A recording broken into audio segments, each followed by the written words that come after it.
오늘 우리에게 주시는 하나님의 말씀은 마태복음 12장 1절로 8절입니다. 제가 봉독하겠습니다. 그때 예수께서 안식일에 밀밭 사이로 가실새 제자들이 시장하여 이삭을 잘라 먹으니 바리새인들이 보고 예수께 말하되 보시오 당신의 제자들이 안식일에 하지 못할 일을 하나이다. 예수께서 이르시되 다윗이 자기와 그 함께 한 자들이 시장할 때에 한 일을 읽지 못하였느냐. 그가 하나님의 전에 들어가서 제사장 외에는 자기나 그 함께한 자들이 먹어서는 안 되는 진설병을 먹지 아니하였느냐. 또 안식일에 제사장들이 성전 안에서 안식을 범하여도 죄가 없음을 너희가 율법에서 읽지 못하였느냐. 내가 너희에게 이르노니 성전보다 더 큰 이가 여기 있느니라. 나는 자비를 원하고 제사를 원하지 아니하노라 하신 뜻을 너희가 알았더라면 무죄한 자를 정죄하지 아니하였으리라. 인자는 안식일의 주인이니라 하시니라. 아멘. 오늘 말씀은 마태복음 12장 1절로 8절입니다. 안식일의 주인이신 예수님이라는 제목으로 우리가 함께 말씀을 나누겠습니다. 우리가 마태복음을 쭉 읽어 나가고 있어요. 우리 마태복음을 읽을 때 놓치지 말아야 되는 것이 몇 가지 있는데 그 중에 한 가지는 하나님의 나라라는 단어입니다. 하나님 나라. 마태복음에 보면은 예수님께서 처음 사역을 시작할 때 뭐라고 하십니까? 회개하라, 하나님 나라가 왔다 라고 외치면서 시작을 하지요. 그리고 이 하나님의 나라의 복음을 예수님께서 회당마다 다니시면서 온 갈릴리 지역마다 다니시면서 외치셨어요. 회당에 들어가서 안식일에 회당에 들어가서 거기 모여있는 사람들에게 하나님의 말씀을 증거하십니다. 회개하라 하나님 나라가 왔다라고 하는 말씀을 증거하세요. 그리고 난 다음에 그 하나님 나라가 온 현장이 나타납니다.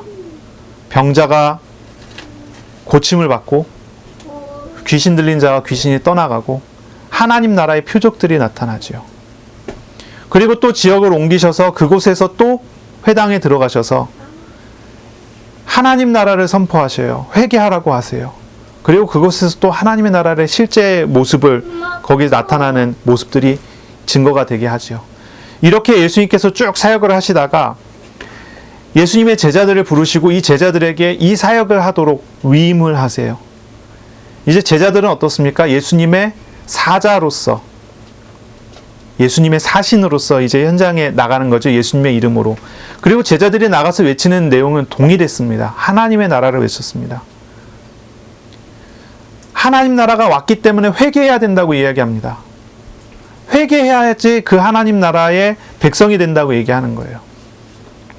제자들이 나가는 곳곳마다 제자들은 여러 가지 체험과 경험을 했습니다. 거기서도 질병이 떠나가고 기적이 일어나는 경험들을 했어요. 그걸 통해서 하나님 나라가 임하는 실제를 경험을 해요. 제자들은 예수님을 바라보고 예수님을 따라가면서 그것을 본 거예요. 그 하나님 나라가 예수님께 있다는 것을 본 겁니다. 예수님께 있는 그 하나님 나라를 제자들이 경험하게 된 거예요. 그래서 와중에 여러 가지 일들이 있었습니다. 예수님께서 배를 타고 건너편으로 넘어가실 때, 풍랑이 일어났을 때 그곳에서 하나님의 나라를 경험하잖아요. 예수님의 말씀에 바람도, 파도도, 폭풍도 순종하는 거예요. 제자들은 여러 가지 경험을 했어요. 그 하나님 나라가 임하는데 그 하나님 나라가 임하는 기준이 뭡니까? 의로움이에요. 죄입니다. 그러니 계속 회개하라고 외쳤어요. 예수님께서는 다니는 곳마다 회개하라고 외쳤고 제자들도 다니는 곳마다 회개하라고 외쳤어요. 그리고 그 현장에는요, 죄인들이 많았습니다. 그 현장에는 의로운 척하는 사람들도 많았고 죄인들도 많았습니다. 그리고 그 하나님 나라는 예수님을 통해서 죄인들에게 임하였습니다. 그리고 우리가 지난주에 말씀을 나눴지만 죄인들에게 임하는 하나님 나라의 원리가 우리가 나오죠. 예수님 말씀에 수고하고 무거운 짐 진 자들아 다 내게로 오라 내가 너희를 쉬게 하리라. 예수님께서 모든 죄와 고통과 고난의 짐을 짊어지시는 방식으로 죄인들에게 하나님 나라가 임하게 하는 거예요. 하나님의 나라는요, 의롭지 않으면 들어갈 수 없고 하나님 나라에서는 의롭지 않으면 하나님 나라를 누릴 수가 없어요. 그러나 예수님께 나온 많은 죄인과 세리와 이런 사람들을 하나님 나라에 들어가게 하시고 하나님 나라의 백성 되게 하시고 하나님 나라에 누리게 하셔요. 제자들도 마찬가지예요. 의로운 제자가 한 명도 없습니다. 의로운 사람은 아무도 없지요. 그러나 그런 제자를 부르신 예수님께서는 그런 제자들을 하나님 나라의 백성으로 삼으시고 하나님 나라를 선포하는 사자로 세우세요. 그리고 그 모든 짐을 다 예수님께서 짊어지셨다는 거예요. 그 모든 짐을 예수님께서 짊어지신다는 거예요. 그런 어떤 현장과 그런 모습들을 우리가 지금 마태복음을 읽어나가면서 계속 읽어나가는 거예요. 우리의 삶과 우리의 현장에 하나님께서는 우리의 삶과 우리의 현장에 예수님 믿은 하나님의 자녀에게 하나님의 나라를 선물로 주셨어요. 내 삶이 하나님 나라가 되는 것입니다. 나의 삶의 현장이 하나님 나라가 되는 거예요. 내 마음이 하나님 나라가 되는 거예요. 예수님께서 제자들을 현장에 보내시면서 하나님이 함께하는 은혜를 주셨어요. 우리가 현장에 나갈 때 하나님이 함께하는 은혜 속에서 현장에 나가는 거예요. 그런데 우리가 하나님 나라를 누립니까? 못 누립니까? 내 마음이 천국 같아요? 지옥 같아요? 내가 일하는 곳이 천국 같아요? 지옥 같아요? 이것도 저것도 아무것도 아닌 것 같아요? 아무 생각이 없습니까? 내 삶이 왜 하나님 나라가 아니냔 말이죠. 내 생활이 왜 하나님 나라가 아니냔 말이에요. 제자들은 하나님 나라의 현장에서 외쳤고 하나님 나라가 임하는 경험을 했고 제자를 통해 하나님 나라가 현장에 그대로 세워지는 경험들을 제자들은 했습니다. 그러나 돌아서서 다시 실수하고 다시 죄를 저지르고 다시 우상을 찾고 다시 그러는 거예요. 그럴 때마다 예수님께서는 제자들에게 뭐라고 얘기하십니까? 이 단어를 쓰십니다. 믿음이 적다. 믿음이 적다는 얘기를 해요. 믿음이 적다는 얘기를 해요. 한 아이가 귀신이 들려서 병에 걸렸어요. 그 아버지가 이 아이를 데리고 예수님을 찾아온 거예요. 근데 예수님은 저쪽에 가서 다른 일을 하고 계세요. 제자들을 만났어요. 이 아이가 귀신 들려 병들었습니다. 예수님 고쳐주실 수 있다고 해서 데려왔습니다. 예수님 만나게 해주세요. 그랬더니 제자들이 우리가 할 수 있습니다 하고서 얘를 앉혀놓고서 귀신을 떠나게 하기 위해서 여러 가지 노력을 한 거예요. 귀신이 떠났습니까? 안 떠났습니까? 예, 그 말의 흐름을 따라가다 보니까 안 떠났을 것 같죠. 안 떠났어요. 제자들이 곰이 되는 거예요. 왜냐하면 그 직전에 현장에 두시두시 파송받아서 나가서 사역했을 때는 하나님 나라가 임하고 귀신이 떠나고 병이 고쳐졌거든요. 제자들은요, 확신을 가지고 있었던 거예요. 확신을. 제자들은요, 믿음이 있었어요. 그 전에 했던 것처럼 나가서 예수님의 이름으로 선포하고 하나님 나라가 선포가 되면 이 귀신이 떠나고 이 아이는 구원받을 거다라고 생각했던 거예요. 그런데 아무리 해도 되질 않는 거예요. 안 돼요. 떠나질 않아요. 그러다가 뒤늦게 예수님께서 오셨어요. 그런 이 아이의 아버지가 예수님께 가서 얘기하는 거예요. 예수님 고쳐주십시오. 당신 제자들이 열심히 했는데 안 됩니다. 예수님 뭐라고 얘기하세요? 믿음이 적은 자들아 하시고 고치세요. 제자들이 예수님께 가서 얘기합니다. 예수님 왜 우리는 안 됐습니까? 왜 우리 때는 안 됐습니까? 저번엔 됐는데 왜 지금은 안 됐나요? 이런 질문을 한 거예요. 예수님 뭐라고 대답하세요? 기도 외에는 이런 능력이 나갈 수 없느니라. 믿음이 적다는 얘기는 제자들이요, 확신이 없었다는 얘기가 아니에요. 의지하지 않는다는 얘기예요. 기도하지 않는다는, 이 제자들이 기도 안 했습니까? 앉혀놓고서 열심히 기도했는데 그건 기도도 아니라는 거예요. 제자들의 기도는 기도도 아니었어요. 진짜 기도는 뭡니까? 하나님께 믿음으로 맡기는 것이 기도지. 하나님 나라는 하나님의 뜻에 따라 이루어져요. 하나님이 원하시는 바를 이루시는 거예요. 그 도구로 사람을 사용하시는 거예요. 제자들은 착각한 거죠. 내가 할 수 있다. 자기 확신이 있었어요. 그건 자기 확신이지 하나님의 뜻이 아니에요. 그러니 그건 믿음도 아니에요. 자기 확신이지 하나님을 믿는 믿음이 아니에요. 진짜 하나님을 믿는 사람은 뭐합니까? 기도하는 사람이에요. 하나님의 뜻이 그 자리에 임하도록. 왜 우리의 삶이 잘 안 됩니까? 왜 우리가 현장에서 시달립니까? 왜 내 마음이 천국 같지 않고, 왜 자꾸 갈등이 되고, 왜 자꾸 우리 마음에 이제 우울한 게 오고, 왜 우리 자꾸 마음에 고민이 오고, 갈등이 오고, 고통스러운 게 옵니까? 왜 엄마 아빠한테 혼나고 그러면은 슬프고 괴롭고 고통스럽습니까? 왜 그런 일들이 벌어집니까? 한 가지가 안 돼서 그래요. 그게 뭐예요? 믿음이에요. 하나님께 맡기는 게 안 돼요. 내가 자꾸 나 자신을 컨트롤하려고 하는 거예요. 내가 내 자신을 자꾸 쥐고 흔들려고 하는 거예요. 자기 확신으로 뭔가를 하려고 하는 거예요. 내가 세워져 있어요. 하나님 나라는 하나님이 다스리는 곳인데 내 마음에 하나님 다스리지 못하게 내가 쥐고 있어요. 내 현장에 하나님 다스리지 못하도록 내가 현장에 대한 이미지를 딱 굳게 잡고 내가 생각하는 대로 움직여지게 만들고 싶어 해요. 아니면 하나님이 하시는 일을 볼 수 없을 정도로 현장을 휘둘리고 있던지. 하나님의 나라에 대해서 우리는 생각을 해야 돼요. 하나님의 나라에 대해서 우리는 이미지를 바르게 가져야 돼요. 하나님이 통치하고 다스린다는 게 무엇인지, 내가 왜 현장에서 하나님 나라를 누리지 못하고 또 누리고 하는 일들이 어떻게 나타나는지, 믿음이라는 단어를 우리가 생각을 해야 돼요. 하나님을 정말로 믿으십니까? 내 마음에 하나님이 주인 되심을 인정하시고 믿으시고 그 앞에 서십니까? 거기에서 우리의 사실 신앙이 시작이 되는 거거든요. 그것에서 우리의 삶이 시작이 되는 거예요. 예수님께서 우리의 마음에 평안을 주신다고 그랬어요. 예수님이 세상을 이기신 하나님이시고요. 우리 마음에 평안을 주신다고 그래요. 근데 왜 내 마음이 평안스럽지 않습니까? 이런 질문들을 우리가 해야 될 거예요. 오늘 제목은 우리가 안식일의 주인이신 예수님이라고 정했어요. 안식일의 주인. 안식일 그러면 무엇이 떠오르세요? 안식일, 구약의 율법 이렇게 떠오르겠죠. 지금 우리는 안식일을 지키지 않습니다. 지금 우리는 주일을 지키죠. 안식일과 주일은 달라요. 그렇죠? 안식일은 토요일이고 주일은 일요일이에요. 우리가 왜 안식일을 안 지키고 주일을 지키죠? 초대교회 기록을 보니까요. 초대교회 때는요. 안식일과 주일을 다 지켰어요. 안식일날 모이기 시작해서 안식일에서 주일까지 이틀 동안 예배를 드렸어요. 그러다가 어느 시점 돼갖고 안식일 유대교에서 예수님 믿는 사람들을 박해하고 핍박하고 유대교와 예수님 믿는 사람들이 떨어져 갈라지기 시작하니까 그때부터는 안식일을 지키지 않고 주일만 지켜요.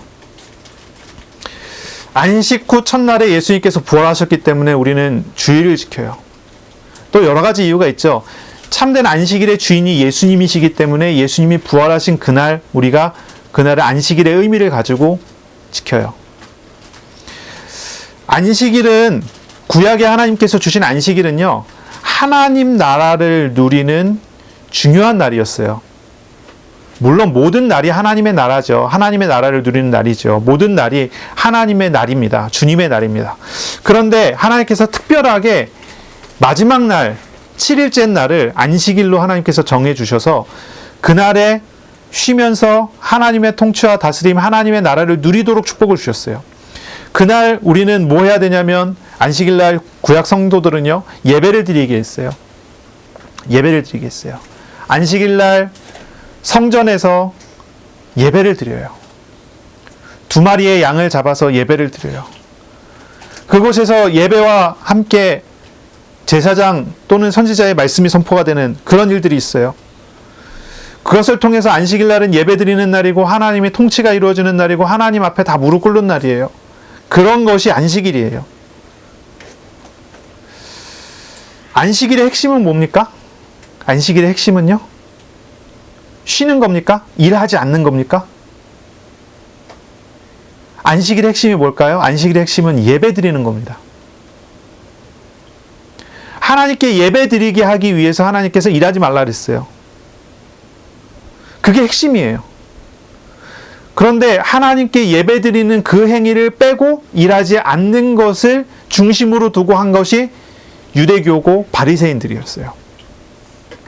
예배의 핵심은 하나님을 만나는 거고 말씀하시는 하나님 만나고 교제하는 게 가장 중요하지 않습니까?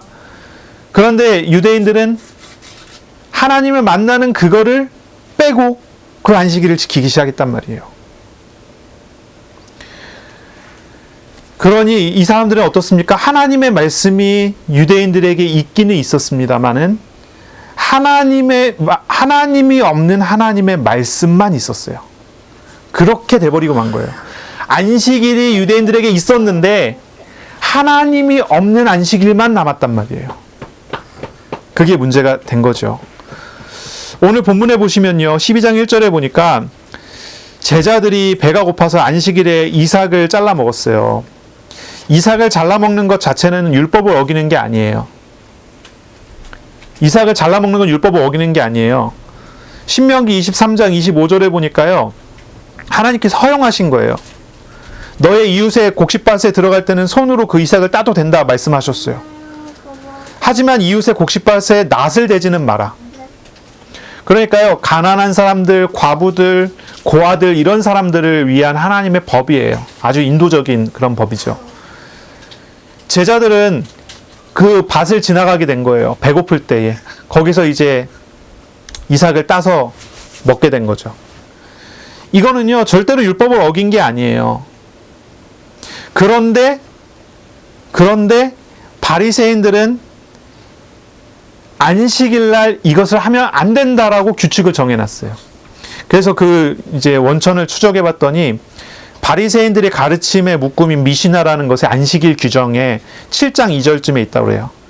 금지된 행위 중에 하나, 이삭을 따먹는 행위는 추수라고 생각을 하고, 추수는 안식일에 하면 안 되는 거니까 가난하고 과부들이고 그런 사람이라고 할지라도 안식일 날은 나가서 이삭을 따먹으면 안 돼요. 그렇게 정해놓은 거예요, 이 사람들이요. 이스라엘에게 있어서 가장 뭐랄까요? 규칙이 가장 세밀하고 가장 무겁고 가장 완벽하게 만들어 놓은 규칙이 안식일에 대한 규칙이에요.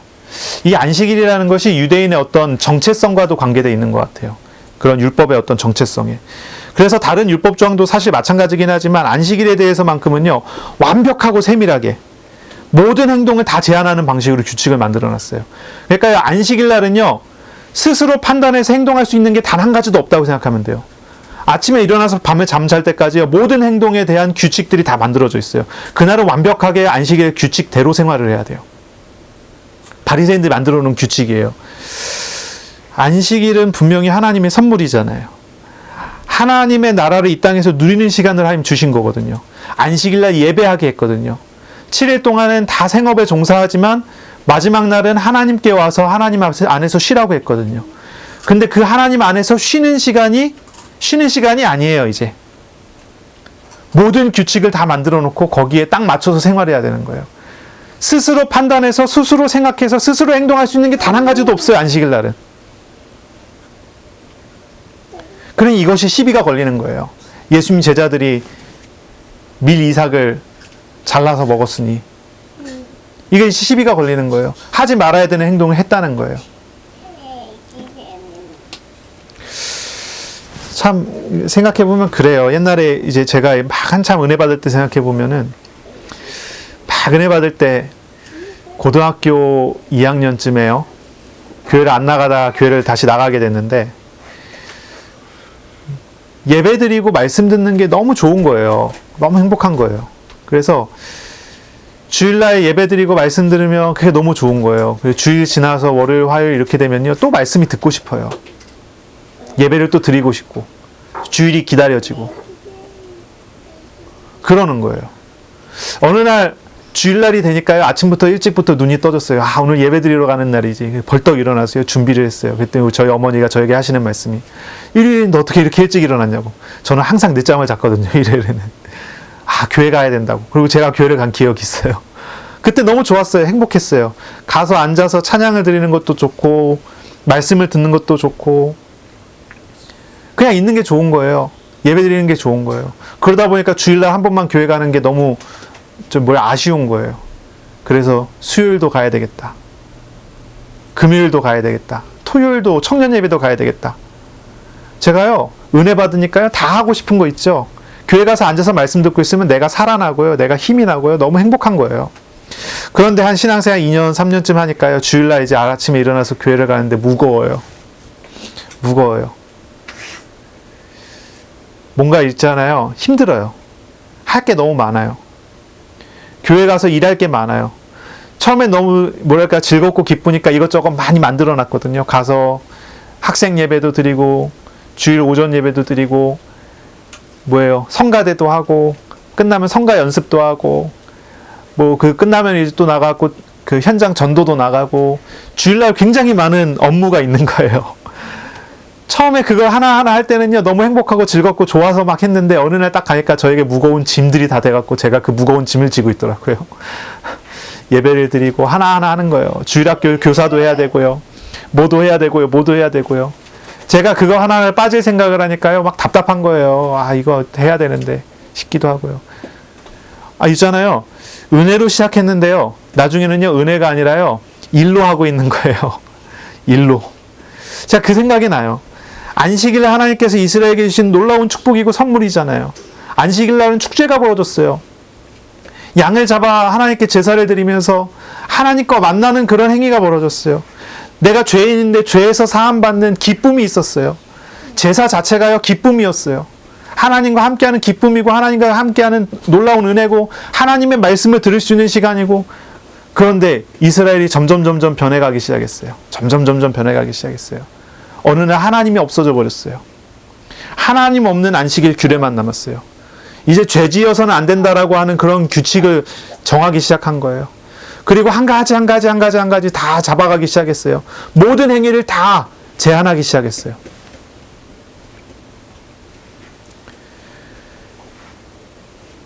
기쁨의 시간이었던 안식일이, 예배의 시간이었던 안식일이 행해야 되는 것을 하지 않으면 안 되고, 행하지 않아야 되는 것을 하면 안 되는, 실수가 용납되지 않는 아주 어려운 시간이 돼버리고 말았어요.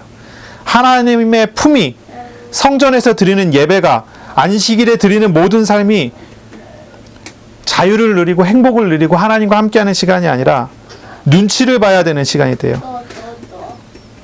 사실 그렇잖아요. 우리가 실수하고 잘못하면 부모님이 어떻습니까?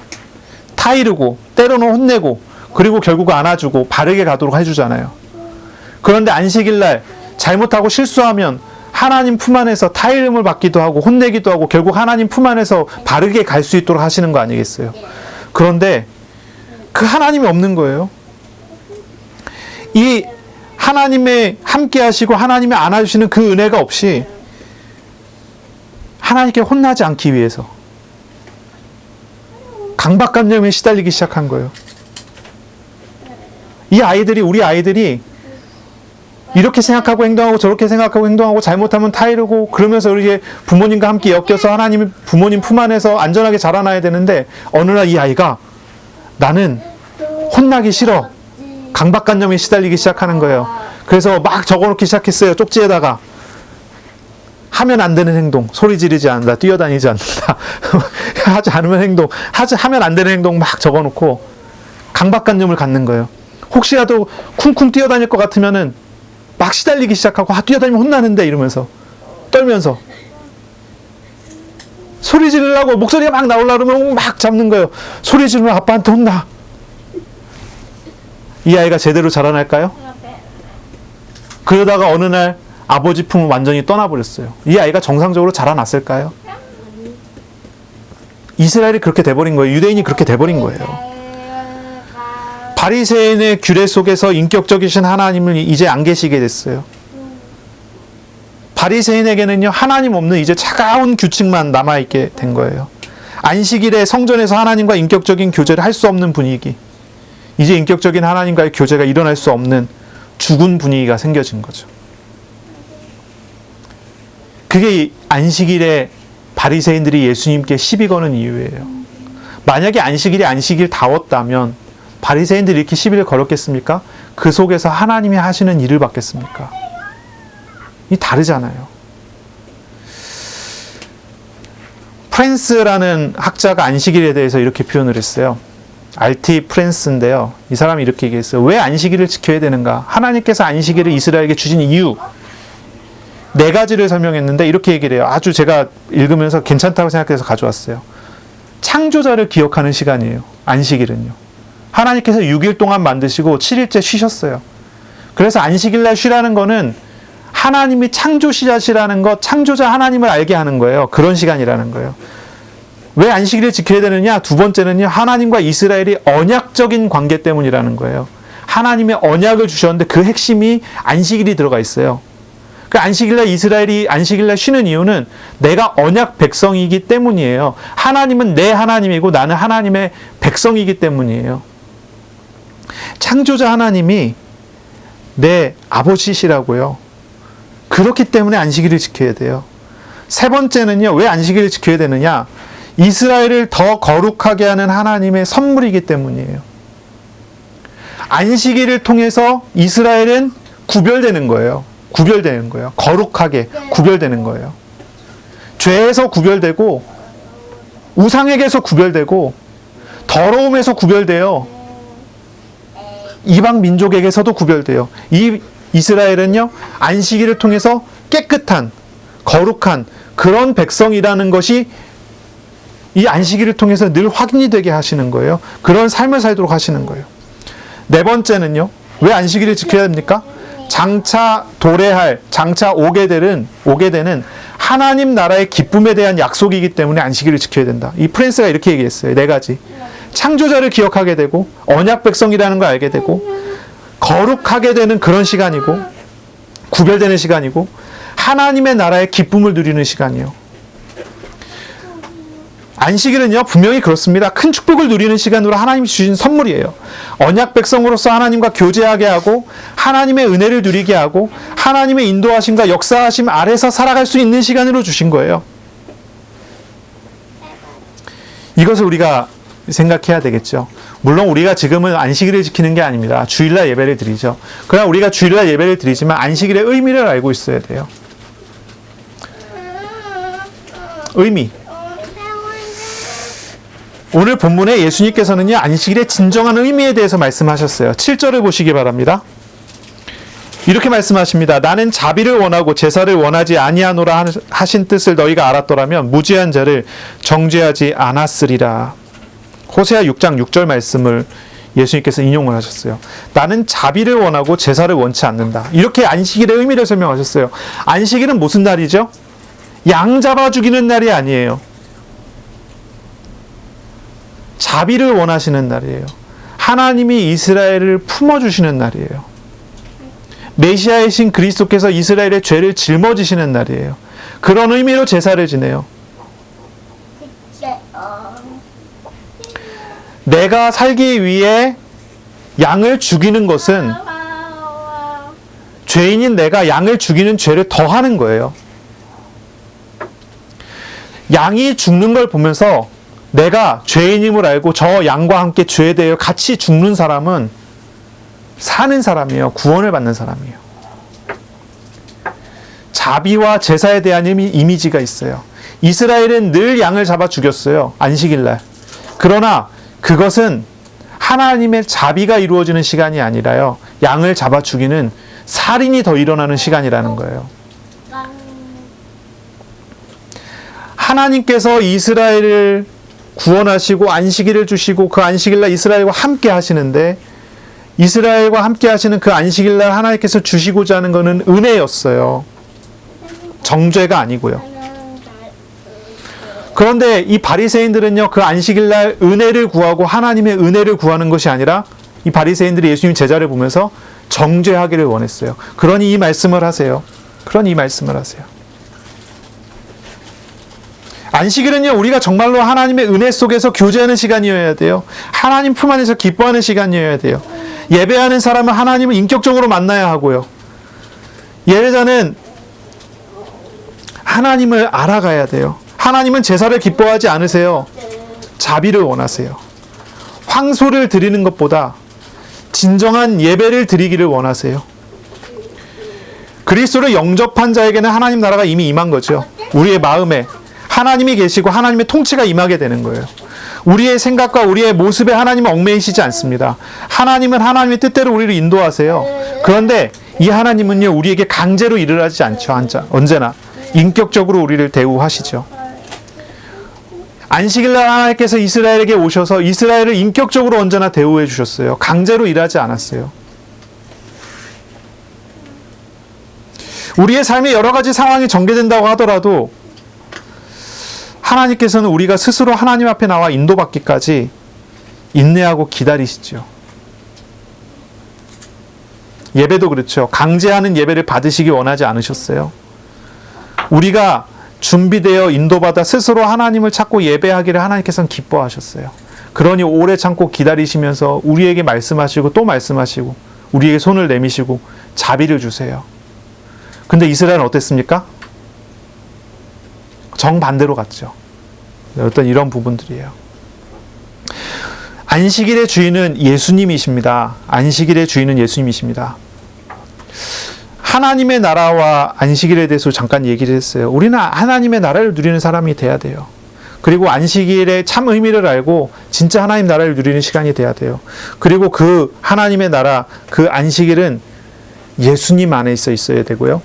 예수님이 주인이라는 사실을 알아가야 돼요. 우리가 예배를 드리는데요.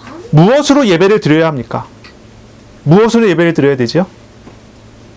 우리가 서론에 얘기했죠. 우리가 무엇으로 예배 드려야 돼요?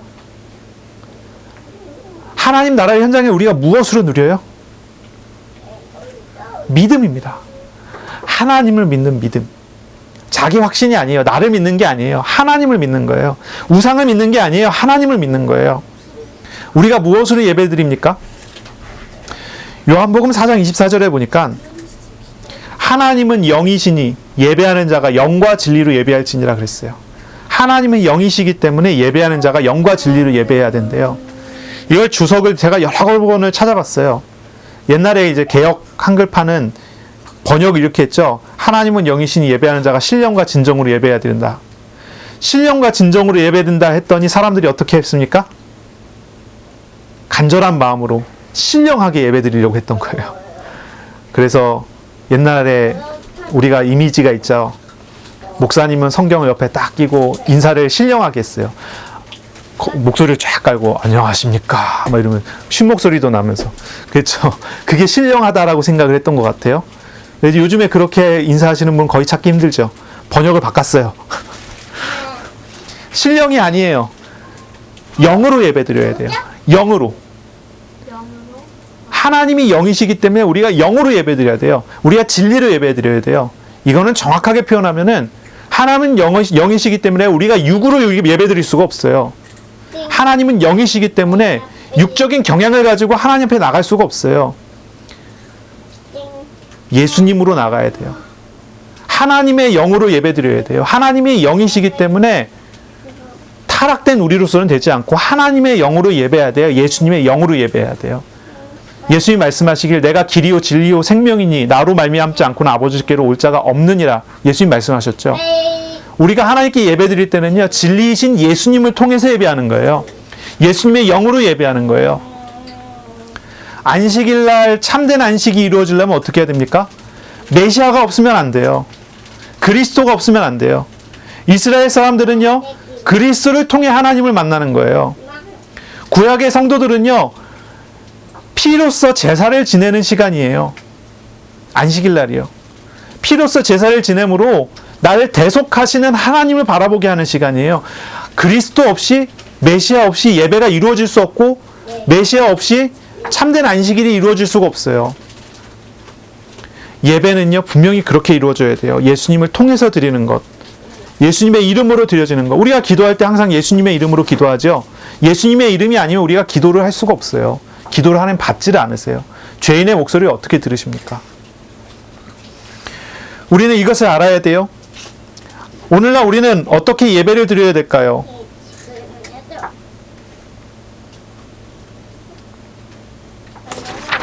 네, 아까 다 얘기한 겁니다. 예배를 드리는 사람이 바리새인처럼 한다면 어떻겠습니까? 바리새인처럼 율법주의적으로 하는 거예요. 율법주의적으로.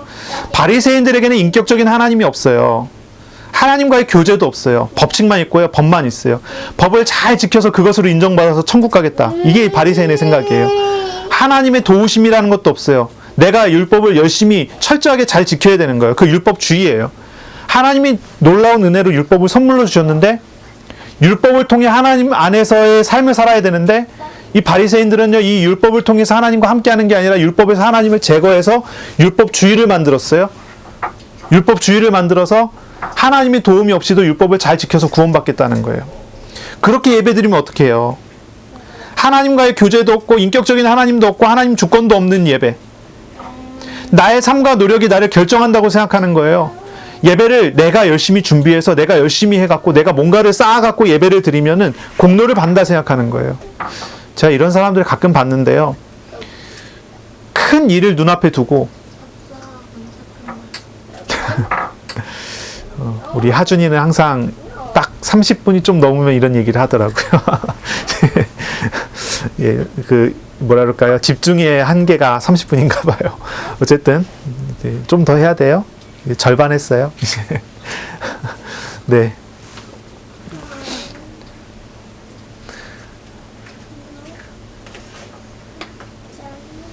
율법을 가지고 하나님 알 수 있습니까? 하나님, 원래는 하나님이요, 율법 안에서 하나님을 알게 하셨어요. 원래는요. 근데 율법주의적인 생각 가지고 율법을 보면 하나님 알 수가 없죠. 율법주의적인 판단을 가지고 예배를 드리면 하나님과 함께 할 수가 없어요. 제가 예전에 그런 사람을 봤는데, 큰 일이 눈앞에 있는 거예요.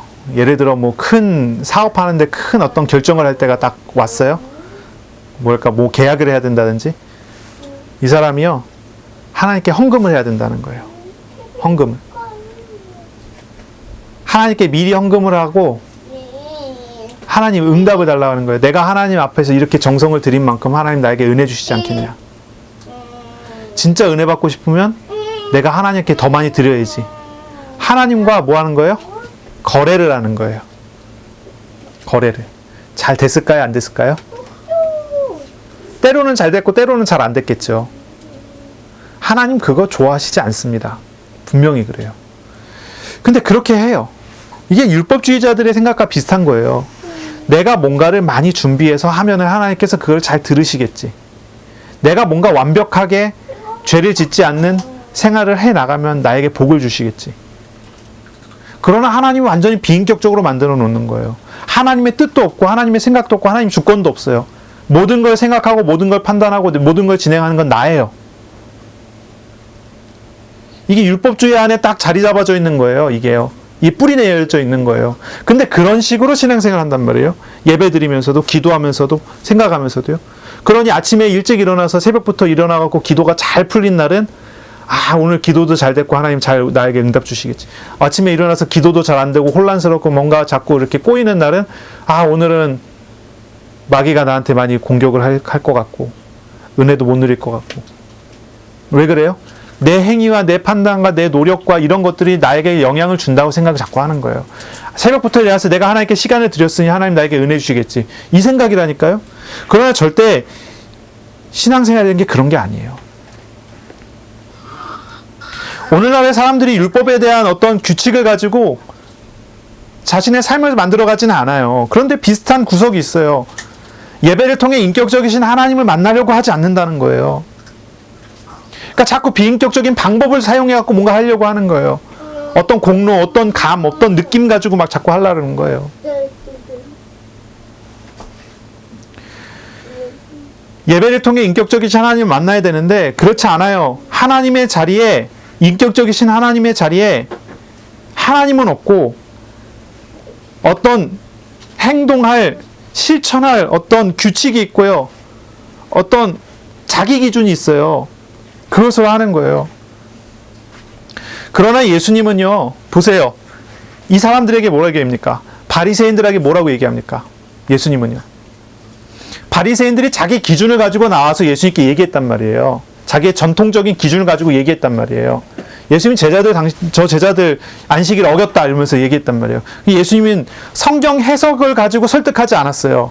그 성경 잘못 해석했다 이렇게 설득하지 않았어요. 예수님 율법 다시 해석해줄게 이렇게 하지도 않았어요. 너희들이 이야기하는 그런 어떤 미시나 같은 어떤 전통을 너희들이 잘못 해석했다 이러면서 논쟁하지도 않았어요. 그 사람들이 가진 자기 해석의 모든 기준을 두고 설득하지도 않았어요. 예수님은 이런 거에 관심이 없으셨어요.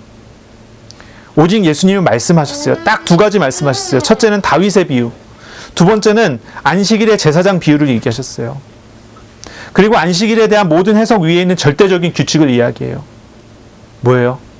한마디로 얘기하면 인격적이신 하나님을 말씀하세요. 하나님을 얘기해요. 그 사람들은 모든 기준을 가지고 나왔는데 똑같이 기준을 가지고 논쟁한 게 아니에요. 예수님은요, 그들에게 하나님이 어떤 분이시다라고 얘기를 하는 거예요. 하나님이 어떤 분이시다. 하나님이 자비를 원한다는 말을 이야기하는 거예요. 이스라엘이 법을 잘 지키는 걸 원하는 게 아니에요. 하나님이 원하는 건 이스라엘이 법을 잘 지키는 걸 원하는 게 아니에요. 무슨 어떤 아버지가 아들, 딸을 바라보면서 아들, 딸이 규칙을 잘 지키길 원하겠어요?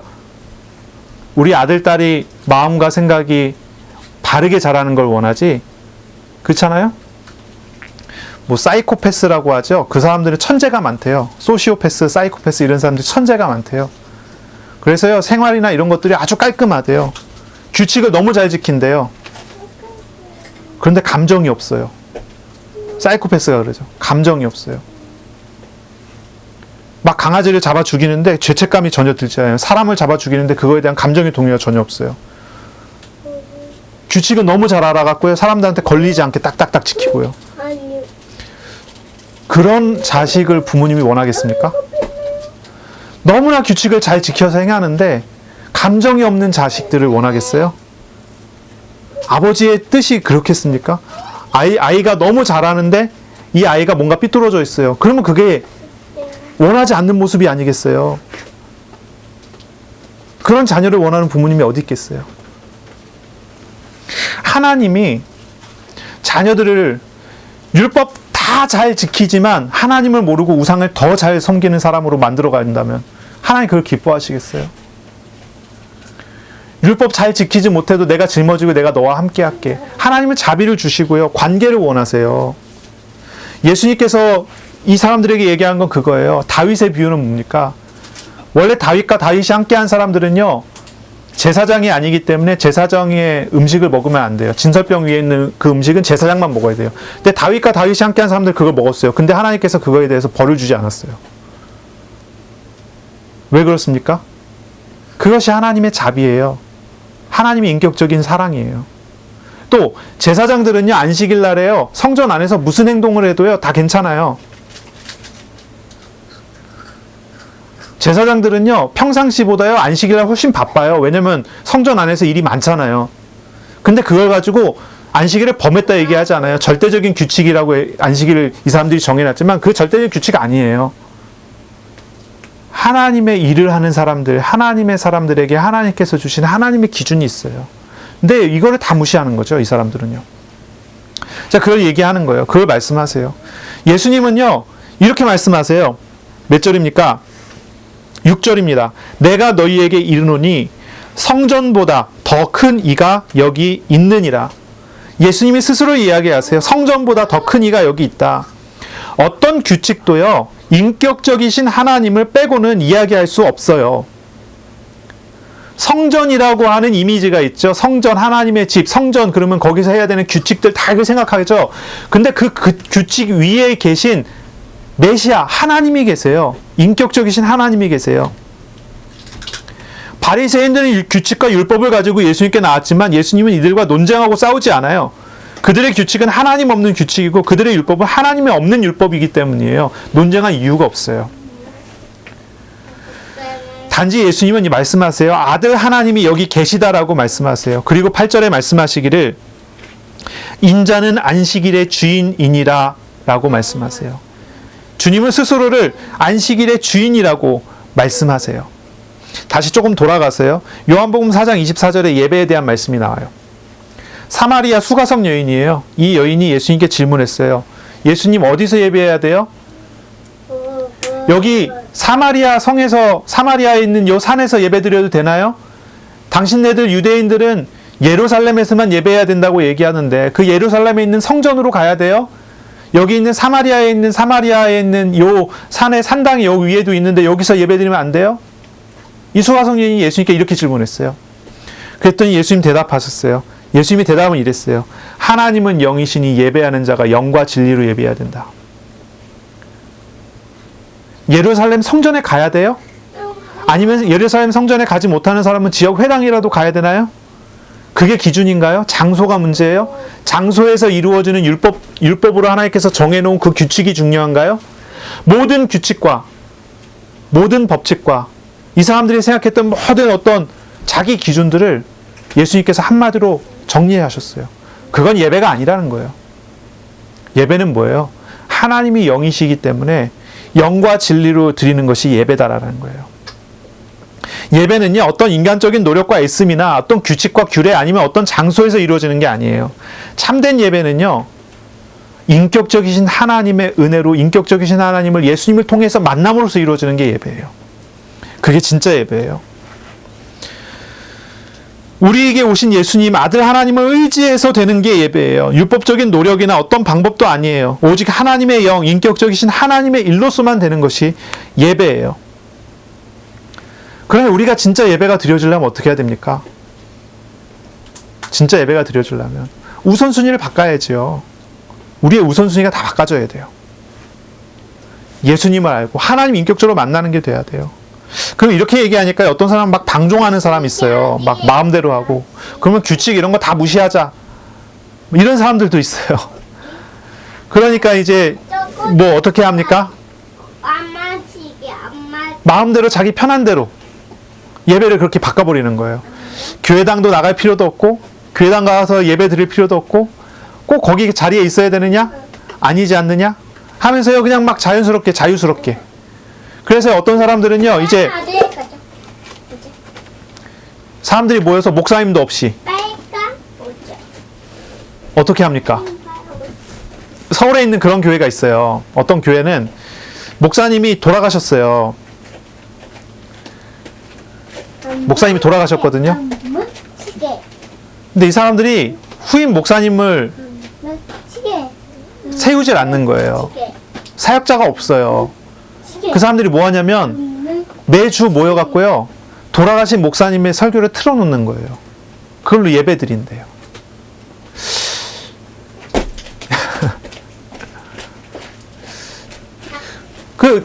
오직 하나님 주권이고 하나님 우선이고 인격적으로 하나님 만나야 된다고 다 그렇게 얘기하니까 그러면 나머지 다 무시해도 되나요? 율법적인 어떤 요소들 다 무시해도 되나요? 아니거든요. 사실 아니란 말이에요.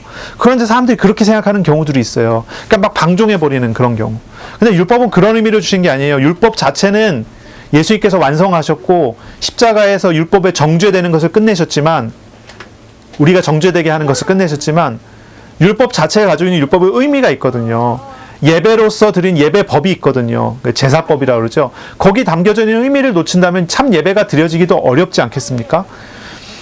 우리가 알아야 돼요. 율법은 우리와 전혀 상관없는 게 아니에요. 율법은요, 하나님의 선하신 뜻 안에서 우리에게 주어진 거예요. 율법의 참 의미를 회복하는 게 중요해요. 안식일이 주일로 대체됐다고 해서 안식일의 의미를 잊어버리면 안 돼요. 안식일의 주인이신 예수님과 함께 하면서 참 안식일을 누릴 수 있어야 되는 거죠. 율법에 말하는 바 안식일의 주인이신 예수님께 순종함으로 참된 쉼과 안식을 누리게 되고 주님을 따르고 주님의 멍에를 함께 맴으로써 하나님의 일꾼 주님의 사자로서의 삶을 사는 거예요. 이스라엘을 하나님께서요. 이스라엘의 남자는 무조건 1년에 3번 예루살렘 성전에 오라고 했어요. 그 먼 길을 왜 와야 합니까? 무조건 와야 된대요. 이유가 뭐겠습니까? 우리가 예배 드리는데요. 여기 모여요. 우리가 안 모이고 비디오 틀 수도 있잖아요. 집에서 앉아서 혼자 비디오 틀고 예배 드린다. 근데 그게 아니래요. 우리 예수님은 모이기를 힘쓰라 그랬거든요. 이제 바울도 그렇게 얘기했죠. 모이기를 힘쓰라. 왜 모여야 합니까? 예배 드리는데 왜 모여야 합니까? 그냥 간단하게 생각하면 그래요. 그것이 하나님의 뜻이기 때문에. 함께하는 것, 공동체를 하나님께서 세우시고 공동체의 예배를 기뻐하시기 때문에. 또한 개인에게 있어서는 개인이 하나님의 나라를 누리고 살아가는데 하나님과 함께하는 사람이 인격적이신 하나님과 함께하는데 하나님이 공적으로 나와 공적으로 하나님이 만나주시고 말씀하시기를 원하시기 때문에 그걸 들으라는 거죠. 그럼 예배 드리러 나오라. 주일 성수로 얘기를 해요. 주일 성수. 안식일 날에는 아무 일도 하지 않고 쉬어요. 그쵸?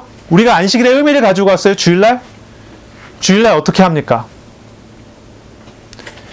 사실은 우리가 모든 날이 다 주일이라고 생각할 수 있어요. 모든 날이 다 주일이기 때문에 주일날 나와서 예배 드리는 것도 특별히 이제 구별시킨다 그렇게 생각하지 않고 뭐 그렇게 할 수도 있어요. 그런데 생각이 달라요. 일주일의 시간이 있지만 그 중에 하나님의 것이고 하나님께 예배하는 날이니 거룩하게 그날을 생각하고 그날을 거룩하게 예배하겠습니다. 안식일의 의미라니까요. 율법적으로 주일 성수하지 않으면 망한다. 과거에 한 30, 40년 전에 교회들이 그렇게 설교하신 교회들이 꽤 있었어요. 좀 율법주의적으로. 요즘에 그렇게 설교하시는 교회가 없죠. 시대가 많이 변했으니까. 그런데 의미는 알아야 돼요. 의미. 우리가 예배 제대로 드리지 않고 거룩하게 지키지 않으면 망한다. 그런 건 아니에요. 예수 그리스도와 함께하는 사람이 특별히 이제 7일 중에 첫째 날 하루를 이제 우리가 주일로 지키는데 주일날 예배 드리지 못했다고 나머지 6일 동안 망하냐? 그런 건 아니잖아요. 그렇죠? 하나님과 함께하는 사람이 왜 망하겠습니까? 늘 함께하는데. 그런데 7일 중에 첫째 날을 하나님의 날로 하고 하나님께 거룩하게 띄어드리고 예배하고 그날 경건하게 하나님과 함께하는 생활을 하면서 나머지 모든 날을 하나님과 동행하는 삶을 살겠다. 이거는 다르지 않습니까? 생각이 달라요. 왜 안식일날 사람들이 성전으로 일부러 가서 거기서 양 2마리 잡아 드리는 제사를 보면서 거기서 설교를 들으면서 예배를 드리려고 했을까요? 주님께 온전히 드리는 의미라는 거예요. 주님께 나아가는 의미. 그러니까 예배 자체에 대한 것, 그것을 우리가 이해할 수 있어야 되고 알아야 하는 거예요. 예배를 회복하는 것, 그것이 우리에게 굉장히 중요하지 않겠습니까? 예수님은 안식일의 주인이십니다. 우리가 주일날 예배를 드리는데 주일날 우리에게 주인이 되신 예수님을 바라보고 주일의 주님이신 하나님을 바라봅니다. 주님을 섬기는 날이고 거룩하게 드리는 날이고 우리가 이곳에서 하나님과 함께하는 날이라고 생각을 해야 됩니다. 우선순위를 분명하게 하시기 바랍니다. 하나님을 만나는 것이 모든 것의 우선이 되도록 예배에 우리가 집중해야 될 것입니다. 그렇게 되면 하나님을 만나는 은혜 속에서 우리가 하나님과 교제하는 은혜를 먼저 회복할 때 하나님은 주일날 내가 안식하게 하십니다. 쉬게 하십니다. 주님 품 안에서 평안하게 하십니다. 죄에서 멀어지고 거룩해지는 삶을 살아가게 될 겁니다. 이게 우리에게 있어야 돼요. 그 주일날 일하는 날이 아니라 주님 만나서 쉬는 날, 거룩하게 하나님과 함께하는 날이 되는 거예요. 지난주에 여행을 좀 다녀왔거든요. 그 지난주에 다녀왔던 데는 이제 뭐 전주를 거쳐서 부여를 거쳐서 아산을 거쳐서 왔고, 이번에는 이제 서울에 박물관도 가고 저기 강화도도 갔다가 파주도 갔다 왔거든요. 근데 여행을 하는데 여행을 하는 게 쉬는 거여야 되는데 여행을 하면서 많이 일을 했어요. 너무 많이 걸어갖고 우리 큰아들이 얘기하기를 아빠 그만 걸었으면 좋겠어 그렇게 얘기할 정도로 엄청 많이 걸어 다녔거든요. 아들이 그러더라고요. 우리는 지금 여행을 와서 쉬러 온 게 아니라 고생하러 온 것 같아 그러더라고요. 우리 아들이. 그 고생이 쉬는 겁니다. 뭔가 그 전에 이제 회사라든지 학교라든지 여러 어떤 세상에서 했었던 많은 어떤 스트레스와 이런 것들을 다 잊어버리고 돌아다니면서 이것도 즐기고 저것도 즐기고 편안하게 다니는 그런 시간이 여행이잖아요. 예배는요, 하나님 나라 여행하는 날이에요. 주일날은요. 하나님 나라 여행하는 날. 고생하는 것 같이 생각하고 많은 일을 하는 것 같이 생각하고, 사실 주일날을 목사는요, 주일날이 제일 힘들어요. 설교를 하잖아요. 말씀 준비를 계속 하잖아요. 저는 설교 준비를, 보통 목사님들이 설교 한 편 준비하는데 총 들어가는 시간이 보통은 이제 평균 내갖고 한 28시간 정도 된다고 그래요. 근데 목사님이 설교를 한 편 하는 게 아니죠. 보통은. 주일날 오전, 오후, 또 큰 교회는 1부, 2부, 3부, 4부 예배 이렇게 드리고 새벽 예배하고 수요 예배하고 금요 예배하고, 아주 큰 교회는 뭐 이런 부목사님들 다 나눠주니까 이제 좀 다르겠지만 어느 정도 규모가 되는 한 100명, 200명 되는 교회는 그 정도 하지 않습니까? 물론 우리 교회는 예배 자체가 적기 때문에 설교를 그렇게 많이 하진 않아요. 근데 보통 목사님들 어떻게 하냐면 제일 스트레스 받는 게 설교 준비예요. 왜냐면 항상 설교를 준비해야 되는 거예요. 그래서 좋아하는 게 뭐냐면 강해 설교. 왜냐면 설교 준비를 조금이라도 덜 할 수 있어요. 왜냐면은 예를 들어 마태복음에 대한 연구를 전체를 해놓으면 전체 그림이 나오고 그 속에서 세밀한 것만 준비하면 되잖아요. 그래서 이제 강해를 하고 아니면 교재가 나와 있는 거 뭐 이런 걸 가지고 하기도 하거든요. 근데 주제 설교하시는 분들은 진짜 설교 준비가 어렵다고 해요. 어쨌든 목사는요, 주일날이 가장 많은 일을 하고요. 가장 스트레스도 많이 받고요. 가장 많은 에너지를 쏟는 날이 주일이에요. 그러니 저는요, 주일날 좋아요. 주일날이 제일 좋은 것 같아요. 예배 드리면요, 몸에 힘이 싹 빠져요. 진짜 예배 드리고 난 다음에 오후에 몇 시쯤 되면요, 너무 졸려요. 피곤해요. 자고 싶기도 하고. 왜냐면은 에너지를 많이 쓰니까 그게 이제 다 나오잖아요.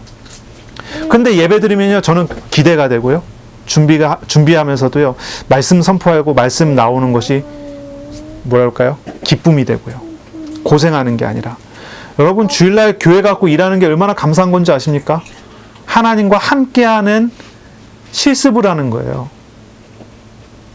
하나님과 함께하는 실습. 세상에서 얼마나 고생하고 고민하고 갈등하고 오셨습니까? 교회 나오면 예배 드리면서요, 하나님 안에서 하나님께 다 맡기고 쉬세요. 하나님께 다 맡기는 시간 가지세요. 다 맡기고 예배 드리세요.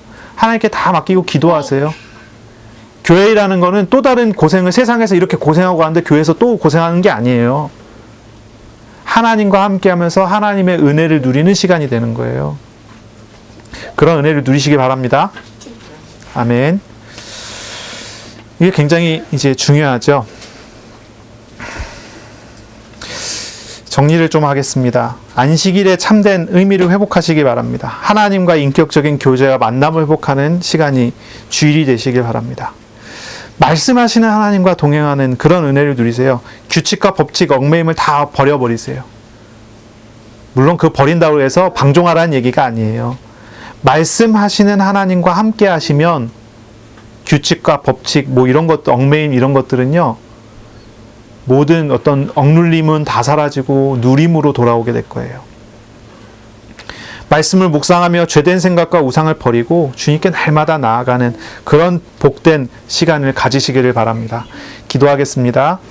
하나님께 감사합니다. 오늘도 예배하게 하시고 말씀 듣고 말씀하시는 하나님 구하며 찾으며 주님과 동행하는 한 주간을 살도록 우리에게 은혜 주시니 감사합니다. 주님, 말씀하신 것처럼 우리가 주님 안에서의 참심과 안식이 회복되게 하여 주옵소서. 하나님을 인격적으로 알고 만나고 주님과 함께하는 은혜를 풍성하게 누리는 그러한 오늘, 그리고 그러한 한 주간 안식하고 즐겁고 행복한 그런 시간을 가질 수 있도록 복을 내려 주옵소서. 미래를 두고 이번 한 주간도 우리가 많은 것들을 준비하고 많은 일들을 해야 될 것입니다. 그러나 그러한 일들 한 가지 한 가지가 주님께 맡기고 주님과 함께하는 은혜 속에서 전개되는 그런 날들 되게 하여 주옵소서. 주님의 다스림과 통치를 누리는, 하나님 나라를 누리는 우리의 가정, 우리의 삶, 우리의 현실, 현장이 되게 하여 주옵소서. 감사합니다. 예수님 이름으로 기도합니다. 아멘.